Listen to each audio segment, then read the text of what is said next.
Alright, this is a '04 Ford Explorer. We're going to be changing out the evaporator. First thing I did, I removed the 4 bolts. 1, 2. There's one behind the seat on this side, one behind the seat on that side. It's 4 10s, and if that's good, it should be loose like this. Now I'm going to take out this and move this back. We'll take this out completely, and then we're going to head for the main.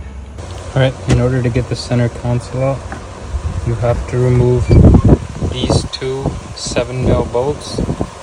Take off the top cover, and there's 2 10s heading inside, one over here and one over there. You want to disconnect these 2 wires, and this wire harness, and then you should be able to push this out. Be the center console. Alright, next what you want to do is you want to take off the shifter knob. There's 4 number 12 bolts holding this in, 1, 2, and then 2 on the opposite side. And you want to take the shifter linkage cable off. You just pull off from right here, and then you press these 2 tabs in with a pick, and you slide it up. Both the A pillars are out. That one is just snap out. This one has 2 8s on either sides, right here. So 8s on both sides, and then you just pull it right out. Next, what I'm gonna do is I'm gonna start taking out these bolts. 1 and 2 on that side. Not sure if there's a third one. I think it's just 2. And then these covers should also conceal some bolts. So let's take out those 2 bolts, and then take out these panels on both sides. And then I'm going to take this out, take the bottom cover out, and then drop this. We're removing the A pillars. There's a 13mm bolt on that side, 2 13s on this side, this one and this one. And then what you want to do is you want to take the glove box, just so you have a better idea what's going on. You want to take off this bracket. It's 4 10s, 2 at the bottom, 2 up on top. And then you want to take off this wire harness, just unclip it from the body of the car, then pull this tab up, and then it should release by itself. You want to take out these 2 ground wires, and then you want to take off this connection for the fuel cutoff switch. This is just in case you get in an accident and the car flips over, it shuts off fuel. So you want to disconnect this, and I think we should be good on this side. Now let's start working on the driver's side. So for the driver's side, this is what I did so far. I took out the 13mm on that side. I took out this wire harness and just put it to the side. This way we can scoot the stuff out. I took out this 13, I took out this 13. On the bottom, I took out the emergency cable. Just left it right here so it doesn't get caught up in anything. I moved this over. This was held in with 1 Torx bolt. I took the hood latch out, moved this over, and this one apparently you can't drop the whole steering wheel. I don't want to remove the whole steering wheel because that's going to be a lot of work. So what I did, there's 1 10mm holding the column in right here. This 10mm, I took that out and I just dropped the column down. I want to see maybe I could just move the whole steering wheel with the wiring and everything. I took out the accelerator pedal from right here, and I took out the brake pedal from right here. And